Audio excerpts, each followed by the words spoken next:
something like a sticker that says protect women's only spaces would have been considered left-wing maybe 20 years ago, right? And now the goalpost has moved so far that it is considered hateful.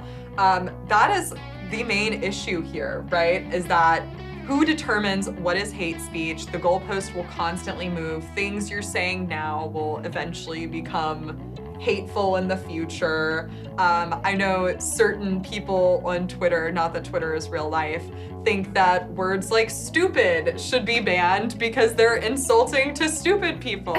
So, you know, this is constantly changing.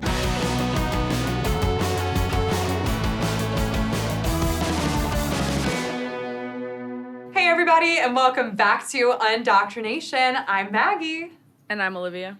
And this week we are joined once again by our lovely friend Jess, all the way from the UK. And we wanted to invite her on today to talk about freedom of speech and kind of the culture that's been fostered in the UK after several laws have been passed limiting that for Brits. Jess, thank you so much for coming on again. How are you today? I'm good. Thank you so much for having me on here. It's great to be on again.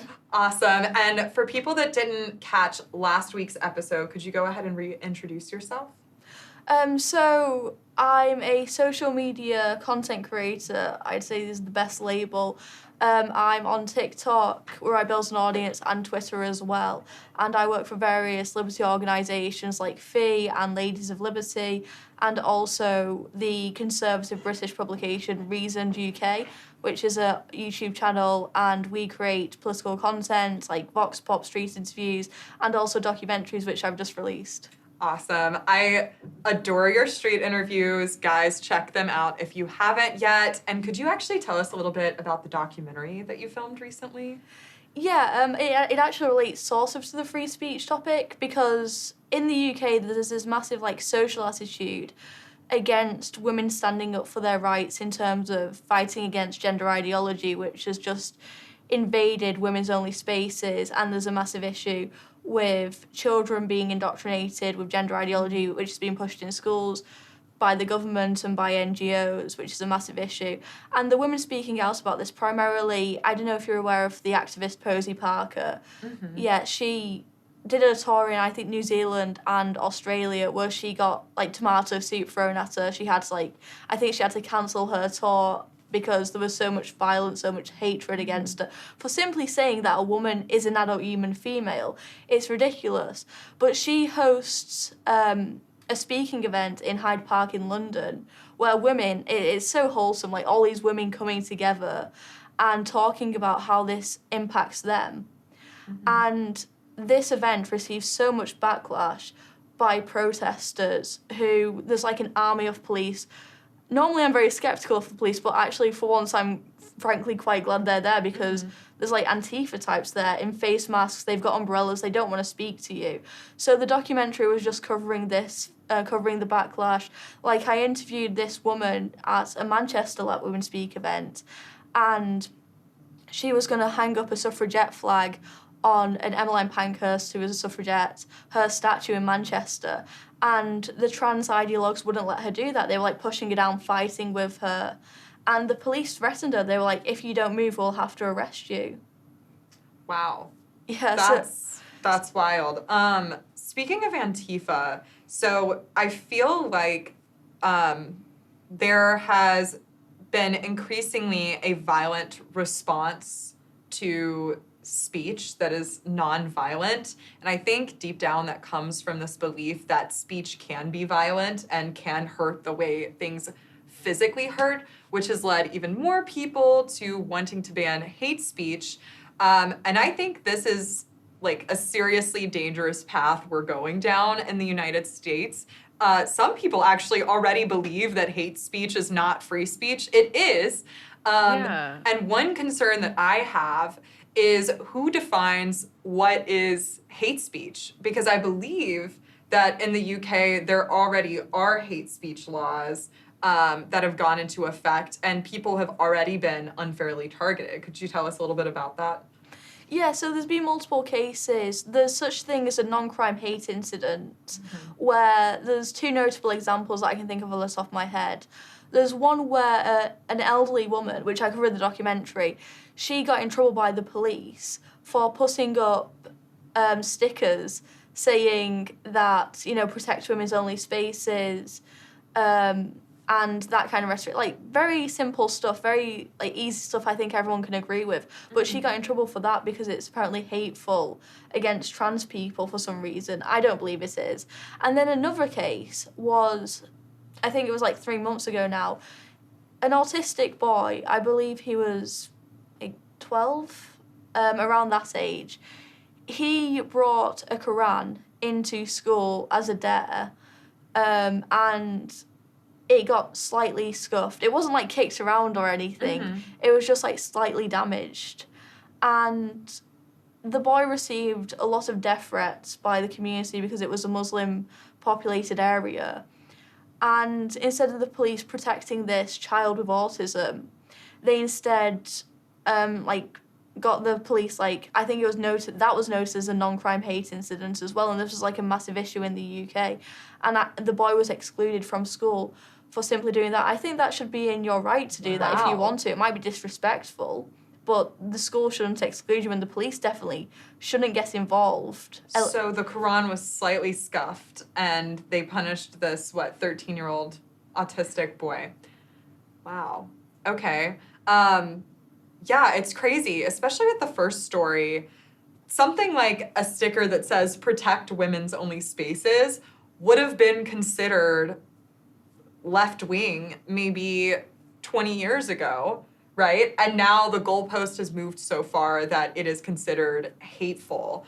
That is the main issue here, right? Is that who determines what is hate speech? The goalpost will constantly move. Things you're saying now will eventually become hateful in the future. I know certain people on Twitter, not that Twitter is real life, think that words like stupid should be banned because they're insulting to stupid people. So, this is constantly changing. Okay, so on that note, Maggie, I was actually thinking about how several artists within the last year were being targeted and attempted to be canceled because of so-called hate speech, and you bringing up the word stupid being now considered hate speech made me think of that. But both Lizzo and Beyonce, I believe, had songs come out within the last couple of years that used the word spaz, like spaz out or you're a spaz. I never knew that was a hate speech term until, I guess, Twitter freaked out about it. In my mind, it meant somebody who is crazy, insane, something like that. But apparently it's a medical term, somebody who has spasms. And so that made people feel a type of way. I don't think anybody has ever used that in a way to insult people who have actual medical spasms. People have used it in a way that's like, you're being crazy, you need to chill out. But I think Lizzo actually had to change the lyric in her song, and people were calling for Beyonce and Lizzo to be canceled if they don't change the lyric, and so on and so forth. And I just feel like it just goes to your point where you brought up how as more and more people target so-called hate speech and believe that the First Amendment doesn't apply to it anymore, as we're here in the States, it's kind of a reflection of people just thinking that speech can be violent when that's just detached from reality. Whereas in the UK, there is no equivalent of the First Amendment. You can have what is it, Jess? You said it's non-criminal, but it's hate speech. I find that designation very interesting. Yeah, and there's also, I think this is under the Communications Act by Tony Blair, who just enacted loads of woke reforms, and also just the general attitude towards wokeness and anti-free speech, because there's also the Equality Act, which provides protected characteristics. So as we were discussing in the last video, Rishi Sunak, one of the good things that he tried to do was make sure so that if a child comes out as trans, it would be reported to the parent. Mm-hmm. And under the Equality Act, he can't do that because that would be illegal. It would be contradictory laws because the Equality Act makes it so that being trans is a protected characteristic. So there's that kind of bureaucracy where a teacher can't protect a child. And also in the medical profession with the trans issue, the NGO Mermaids wants to make it illegal. They call it conversion therapy for a medical professional to say to a child, are you sure you're trans? Are you sure you want to go through this, major surgery and go through like hormone blockers. Like they want to make that completely illegal. So there's that kind of legislation. But also on top of non-crime hate incidents, there's also the online harms bill that they're trying to push through, which makes like hateful online content illegal. And then on the topic of medical care in general, because the state is a monopoly, so they think they can determine speech, there's also a recent thing, and there was a viral video going out of a woman being arrested for praying at an abortion clinic because any types of protest is seen as illegal. Wow. Prayer is considered hate speech at this point. It's violence, Maggie. Prayer is violent. It's causing deaths Outside the abortion clinic. They're worried that Who prayer being is causing here? violence. I want to know. I love the logic. Oh my I love the gosh. logic. But I think that what Jess is saying is very important because in the West, I believe that the States is the only major country that has a form of a First Amendment. We have free speech laws, but it's slowly creeping in through Canada, through the UK, through several other countries in the EU that free speech is not as valued anymore. It's not very valued among the West. And I think we're just on this slippery slope of giving up way too many rights and freedoms. And let me just make it clear to the viewers or the listeners, speech can never be violent. Speech is speech. Obviously, you cannot shout fire in a crowded room and create a mass hysteria and a mass panic. I think that actually is I thought that was the one protected too. example. I thought that was the one example that you can't. Okay, scratch that. But I know what you mean. There let are me- certain types of speech that are not allowed. For example, slander. You can't make threats. Yeah, you can't make threats. Yeah, you can't make threats. Because, yeah. So, yeah, you obviously can't cause violence. You causing violence on purpose with your speech is bad. You can't say, I'm going to beat you up, I'm going to kill you.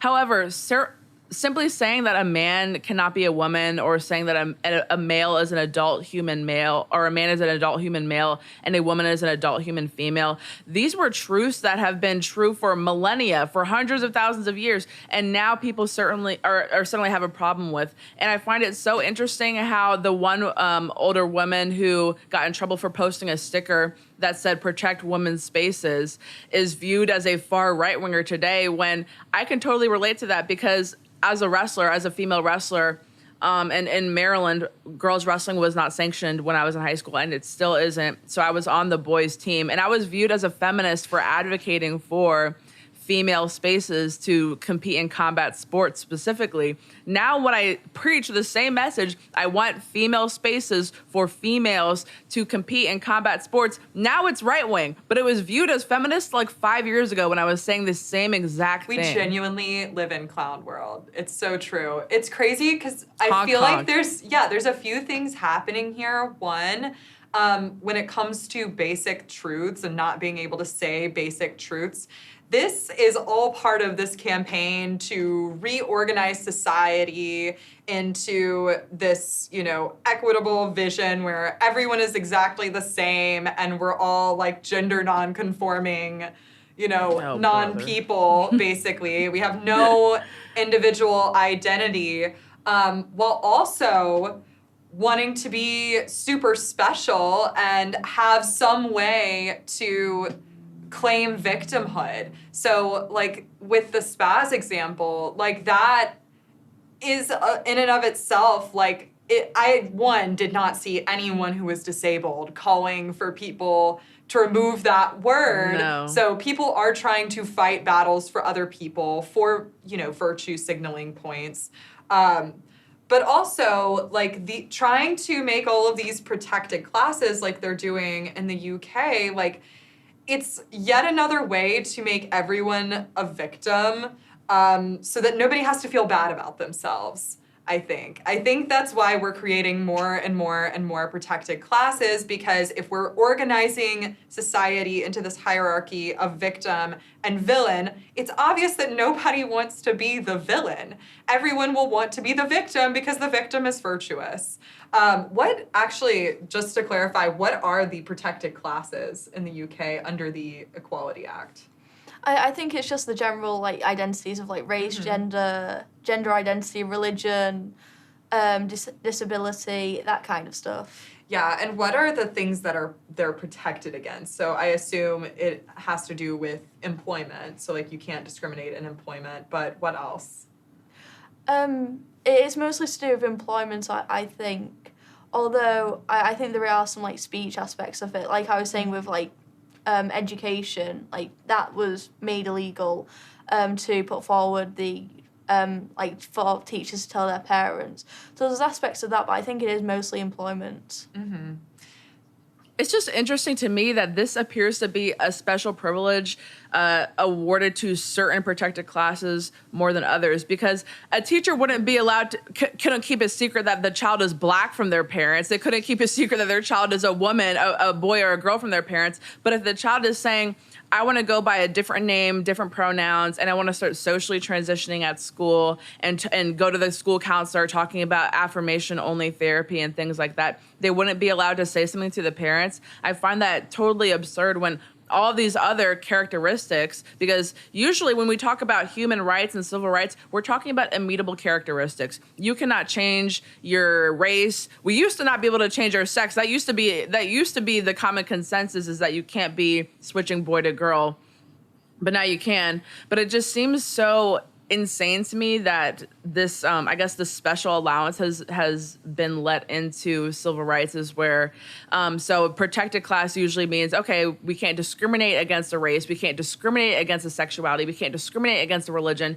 But now it's, we're keeping this a secret from your parents for you. We're gonna help you escape these abusive parents, and we own you now. So creepy. You're like, these parents don't own their kids anymore. Isn't that so creepy, though, that like the state yes. is claiming ownership over children with something that could seriously harm a child? I mean, have you guys been paying attention to Chloe Cole, who is like a really outspoken detransitioner? And she's brave. I mean, I use her as an example, and I believe she's okay with people using her as an example for this detransition topic, because she does put herself out there. But whenever I see people on Twitter saying, well, minors are not getting gender reassignment surgeries, minors are not getting these transgender surgeries, she is an example of somebody who was starting to transition at age 13. She was put on these hormones and puberty blockers, and at age 15, she was given a double mastectomy. And at age, I believe she's 18 or 19 now, she is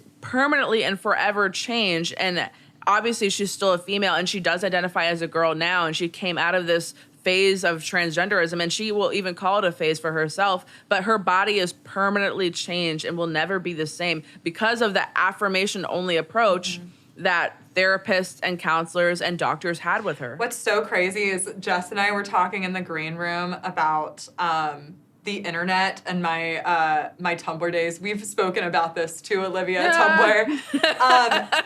That just brought something back for me. And I was telling Jess, you know, like, part of me wishes I had never interacted with different accounts on some of these social media sites, because when I was a teenager, those things were so influential with my perception of the world, myself, how I thought I could solve problems or like emotionally distressing times that I was going through, because teenagers just happen to be pumped full of hormones that like they don't understand yet. So it is a very emotionally distressing time. And the fact that schools are trying to keep their parents away, like put a wedge between parents and children, is so disturbing, because the best thing you can do for a child as they come into their teenage years is continually reassert the relationship you have with them. Yeah. So I don't know. That makes me so scared. No, I agree, because I wish I had much more parental supervision over my internet access at like 12 to 13. And it's not that my parents didn't try, because they would take my phone and stuff, but they didn't understand that like my Kindle Fire also had internet. So they definitely tried. It's just like a lot of parents, even still, a lot of parents will just give their kids a phone and don't understand the breadth of things that they can access. Just even if you have parental controls on their phone, if they have like YouTube Kids, even there's crazy stuff on YouTube for kids. There's crazy stuff on TikTok. All these apps that are really popular for kids that parents allow their children on, not really realizing that there is explicit content and pornographic content and radicalizing content, overly political content on these things like we saw when we were on Tumblr. Like, I think I brought this up before, but people think that the whole, like, neo-pronouns and non-binary thing where people are using, like, animals as pronouns is, This like, is not new new. and is, like, the new Gen Z. It's TikTok kids. It was not TikTok kids. It was Tumblr kids, like, It was 10 us. years ago We who did made that that. stuff. Okay. It was us. We claim it. We were the foxes and fox Yeah. selves, okay? Don't appropriate. Well, okay, and But, yeah. all of this discussion, I'm sure about hate speech and limiting speech started maybe before Tumblr, but this is when I started to encounter these conversations. And I remember being radicalized politically online and coming to the idea that, like, it's good to shut down people who are saying hateful things, right? In fact, you have a moral obligation to do so. And so I think around that exact time is when we saw a lot of college students in America start having these crazy protests on campuses and trying to get their administrations to pass codes in their handbooks that limited the speech of students. There is still a free speech crisis in America, and it's happening at the place where free speech matters most, where, like, your ideas should be challenged. And I know a lot of this was happening because we wanted to protect people's feelings and not make them uncomfortable about their identities. Identities shouldn't be up for question, but ideology should, right? So do you remember the conversations that came about when the UK was really ramping up these anti-free speech laws? What was the catalyst for this? I think it was just under Blair that so much progressive legislation. I actually think that the legislation that Blair put out and Brown, just general New Labour, sort of caused a lot of the things that we see in the UK, this, like, sort of intolerant tolerance of people, like, so for example, another example of, like, students exactly being intolerant is Kathleen Stock, who is a gender critical author. She published the book Trans, basically detailing all this stuff. Oxford students, the top people, the most academic people in this country, you'd think they were trying to cancel her. They were trying to stop her from speaking at the Oxford Union. And it must have come from somewhere, this idea. The one thing I am very sceptical about is this reaction. I think the Conservative Party realise that free speech is a major issue. But I'm worried that free speech will be turned into a positive right, which is something that I'm also against as somebody who values limited government and liberty. So a good example of this, of, like, actual TERFs using the state to coerce, like, employers, is the case of Maya Forstater. She got fired from her job for having gender critical views, which are common sense views, I'd say. They're not offensive or anything. However, I think it's in the employer's right to do so, because one of the protected characteristics is actually political beliefs, funnily enough. So Really? she was able to go to court, and that was deemed unlawful that her employers fired her. So it's kind of done like an Uno reverse card with the TERF issue. But also another issue that the Tories are trying to push through is a university free speech bill, which I think, of course, we should have as many speakers on college campuses as possible, regardless of their views. University is a place for debate and discussion. However, I don't think universities should be forced to have people speak, and if students have an issue with it, it's within their right to protest. It's a famous Voltaire quote, "I may not like what you say, but I will defend to the death your right to say it." Right. What do you think about, so in America, most colleges receive some form of federal aid. So that's typically the argument we use to say that, therefore, Constitution applies on college campuses, especially at public universities. Private universities, we've had trouble arguing this with, and I do have some, like, firsthand experience, because in college, I was a little free speech warrior.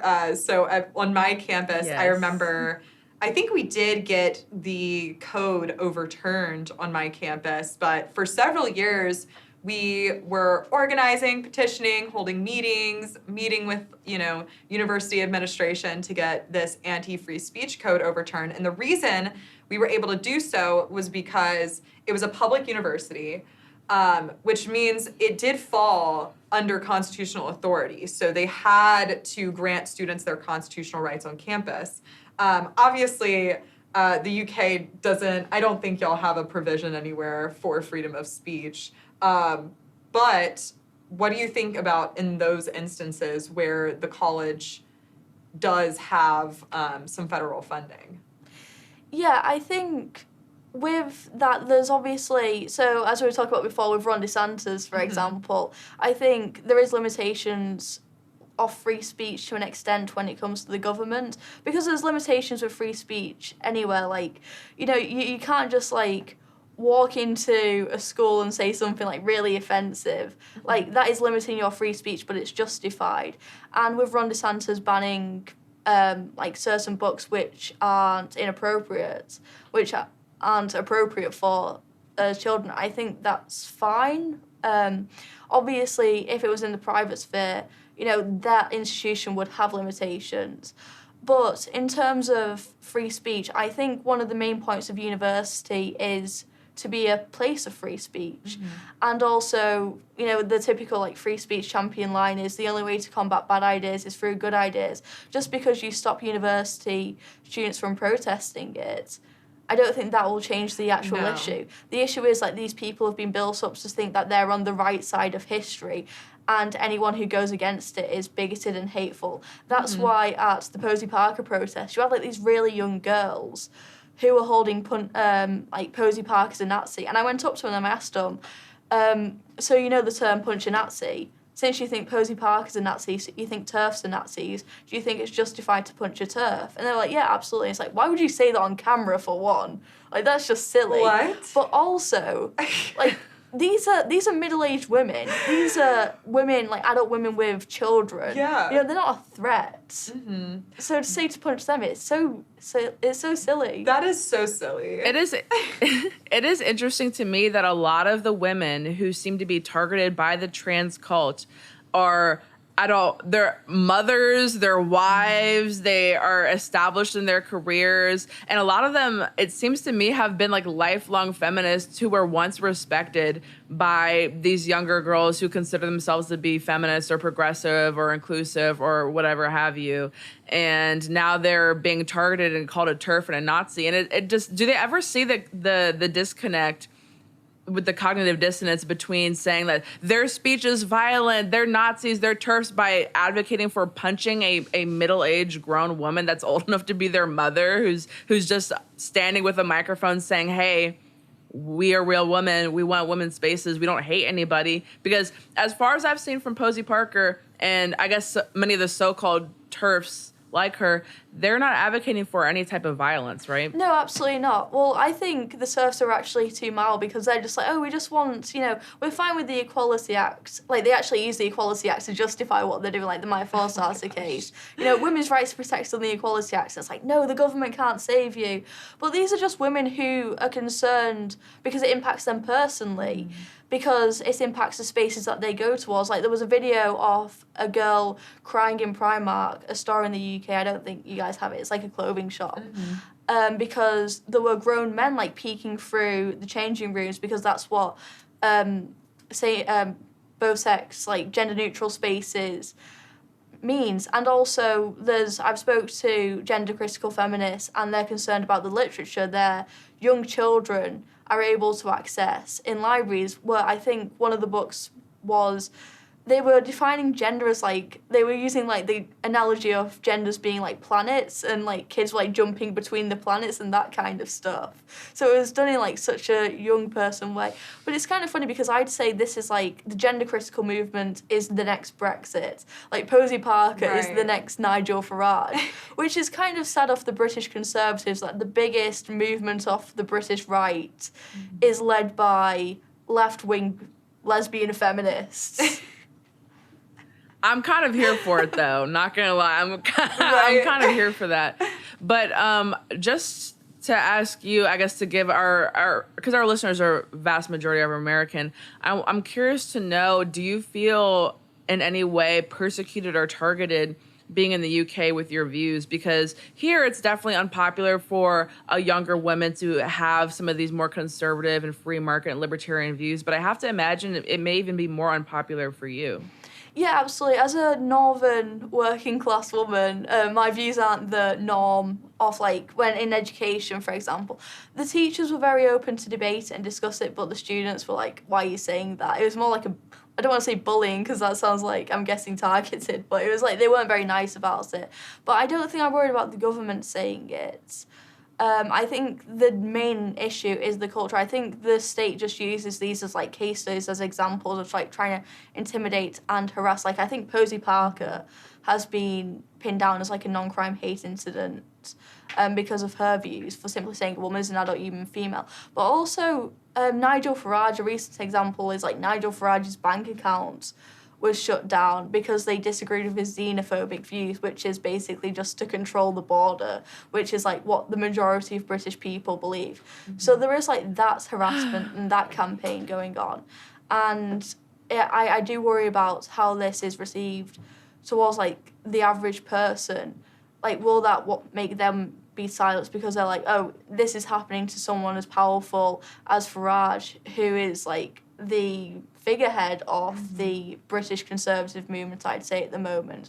So is it going to happen to them? And also the Equality Act as well, another thing, and this was actually, I think it was put in by a Conservative MP, actually, this amendment of the Equality Act, is that basically it ensures that there's like a diversity and inclusion officer in like most sectors.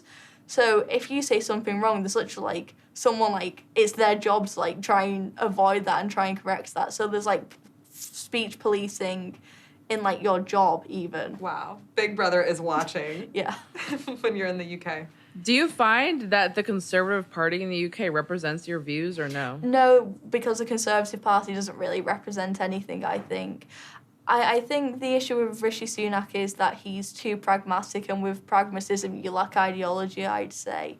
Like, he throws like red meat to the Conservative Party, like the Rwanda plan, regardless of what your views are on like immigration and illegal immigration, all that kind of stuff. So basically, because we can't control our border, they want to send asylum claimants to Rwanda.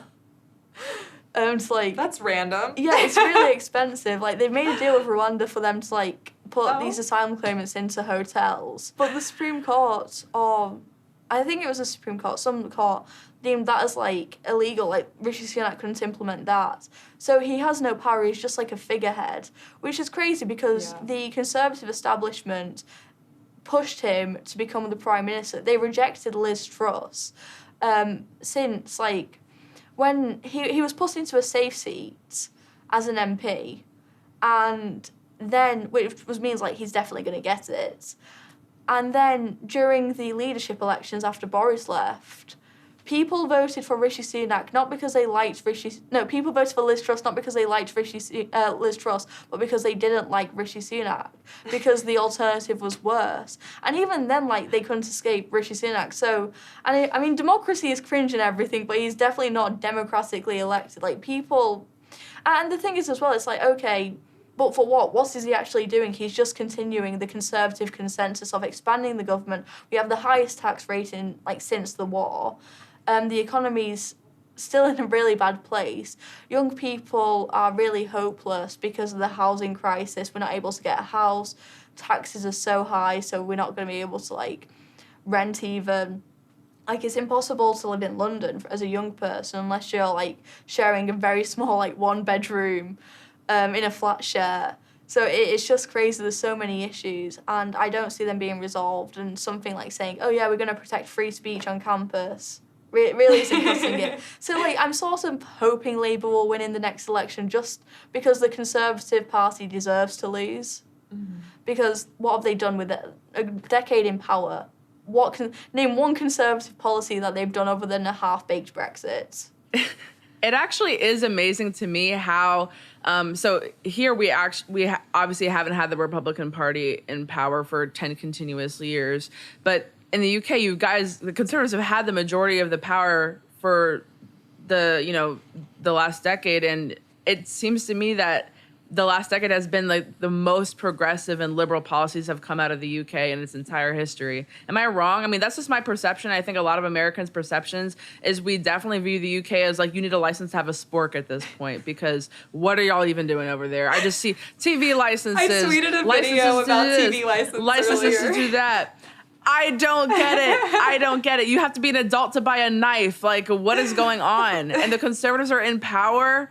What, I mean, I guess what are they conserving? My question is, like, what values? What are they conserving? And if you can't follow the Conservatives or can't vote or support them, what do you do with your time as an activist to actually, impact some change here? Yeah. So the thing is, with all these policies, you are right, they're coming to fruition now because Blair basically set the bedrock of all these issues, like the Equality Act, the Gender Recognition Act, the Communications Act, and just the Quango state of all these NGOs getting power and lobbying the government towards certain things, and also being funded by the government as well. They're getting grants by the state. And so that's a massive issue. And also the civil service blocking literally everything. As I said with the Rwanda plan, it's like even if the Conservatives have some spine, they're unable to put anything through because it's so bureaucratized. And so there's literally no hope. And also it's just like, even the so-called based politicians are still like quite cringe. Like they want to push forward the Equality Act so it protects women, but you still got the Equality Act, which is where this problem has come from. And there's that issue. But also in terms of free markets, like they saw Liz Truss as like, they thought Liz Truss was a libertarian, which was like, there was a massive increase in spending. I think she had an energy price cap as well. Like she was nowhere near as libertarian as like Thatcher. Like it's That's a joke. not even remotely libertarian. Just because she wanted to cut tax to an even higher position than it was like 10 years ago, because the UK is like really accelerated. So there's that issue there. And also immigration's increasing. Like immigration is a massive issue in the UK. We had 1 million immigrants come over last year, considering the population is like, I think it's like 65 million. And so that's like, oh my Lord. Yeah, that's like a massive thing. So there's really no hope in the Conservative Party, but I don't think, like, it is literally like a massive, it's over, because there's nothing to do. It's so over. It's so over. There's like, there is no, Britain isn't going to get better, I don't think, which is the sad reality of it. Like most countries in Europe, and there's not been like this. Whatever your opinions are of like Meloni in Italy, for example, or Le Pen, at least there's that reaction, whereas the Conservatives here, there's no backlash, there's no reaction, and Farage has just gone on to GB News, which is like British Fox News, which is good because it's like raising more awareness of like these issues, and it's creating like a culture of being able to discuss right-wing ideas, libertarian, capitalist ideas. But on the other hand, there's not that activism, there's not that enthusiasm. He's like been put in a little box where he can be like the the puppet for for people to watch. I mean, not calling him a puppet, but like he's like the mouthpiece, and that's the comfortable box he gets put in. There's so many people saying things, but there's not enough people doing things anymore. Right. Like Brexit was there, and that was like half-baked. But one thing that I am very worried about, and I think it's the same in the US, there is starting to be a group of like young people are starting to realise that there's an issue. And there is some enthusiasm with that. There's some like passion to like make things better, a determination. And there is anger of like what boomers have done to us with pensions and taxes and the housing crisis, because boomers constantly vote for increasing the pension, increasing healthcare, but also they want to protect the green belt. They don't want to build more houses, so it's basically it's really making it hard to be a young person. So there's resentment with that, and also they reject all this like leftism going on in schools and education. And they're just like, why haven't boomers done anything? They've left us this to inherit, and what we've inherited isn't that great realistically. So people are starting to wake up. But instead of going towards libertarianism and embracing the free market, they're going towards national conservatism. So they want protectionism, We had a NatCon, a National Conservative Conference in the UK recently, and there was a really good turnout of young people in particular. So it is something that matters to young people. But the issue is when they're talking about protecting the family, which I think is very important, but I don't think the government should be there to do that. I don't think the government should enforce it. Like, I think the government should just leave the family alone, and like the family, because it's inherently a good thing, that will protect itself. Like, the reason why the family is, like, you know, there's been so many attacks on the nuclear family is the welfare state and regulations, like housing regulations, making it hard. It's actually the size of government that I think destroys the family unit, right? Because the less you rely on this, like, big power that you can't really see but you have to give your money to, the more you have to rely on a family unit to support you. And so when there is less government protections or things are really chaotic and crazy, people do actually tend to come together with community and family and rely less on the government. But I think you're absolutely right. There's this, like, red pill to black pill to white pill pipeline, I think, happening where people realize there's a problem, then they're like, oh, there's, like, a lot of problems. This is unfixable. Like, it's hopeless, you know, as you were saying earlier. And then the white pill is really about individual action, right? One of the best things, I think, about the history we're taught in the Western world is that we do learn a lot of stories about individuals who were facing serious oppression and really challenging circumstances and somehow found a way around it. I just wish we were taking the lessons that we learned there. Like, I really do think it starts internally. I think that's why Jordan Peterson became so popular, because, like, a simple message of clean your room and make your bed before you try to change the world is actually really significant, and there's a lot of truth there. But yeah, I think you're right. I think, well, what do you think libertarians need to do to win over these young people? Because you're absolutely right. They're going to national conservatism and they're going to socialism, which both are bad. So the libertarian culture in the UK, which I could probably speak more confidence on, is prominently just think tanks, which do a great job at promoting all this stuff. Like, I'm not against, well, I'm probably more libertarian most of them, to be fair, but, you know, it's a step in the right direction, at least. You know, at least they're saying we need, like, less tax instead of more. So, you know, it's a step in the right direction. But I think because it's, like, surrounded by think tanks who are also need to be pragmatic because they're speaking to the government, trying to influence government policy. Like, they can't be like, abolish the NHS. They're like, maybe if we have some market reforms. So I kind of get it. But because they're too sensible, that just discourages young people. Yeah. And also, it kills the fire. It, like, drains absolutely. the room of oxygen. Yeah. And also as well, the things they're promoting aren't really popular. So I'd consider the average person in the UK, and I hate to admit it, but I think they're quite socially conservative, but they also rely, like, they want the government there as well. Like, they want security, they want protection, and they're quite a fan of the welfare state, which is a sad reality of it. But that's how it is. It sounds just like Louisiana. It's probably one of the worst combinations because you just get an economically impoverished land where everyone is like, you know, like, yay, family. It's like, that doesn't quite help us, you know. But the thing is with the think tanks, some of them promote some things that really aren't popular. So they promote, like, deregulating vaping out of all things. And it's just like, that's not really going to inspire young people. But also they're quite big on, like, immigration and stuff, and it's just like, I'm happy to have these arguments and discussions, and I think it is a big thing, like, immigration under, like, libertarianism is a thing to discuss.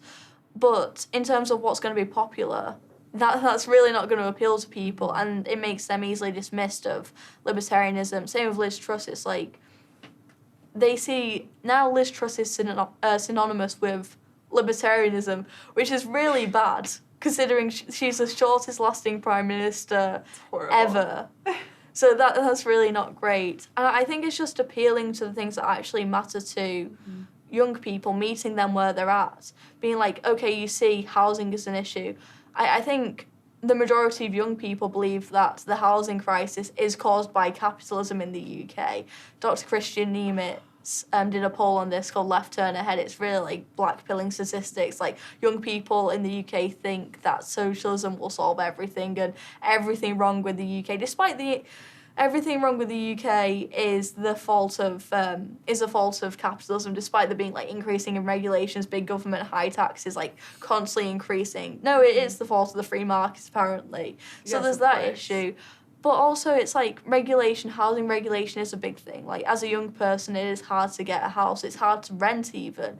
So I think if we touched on that, that's a massive issue.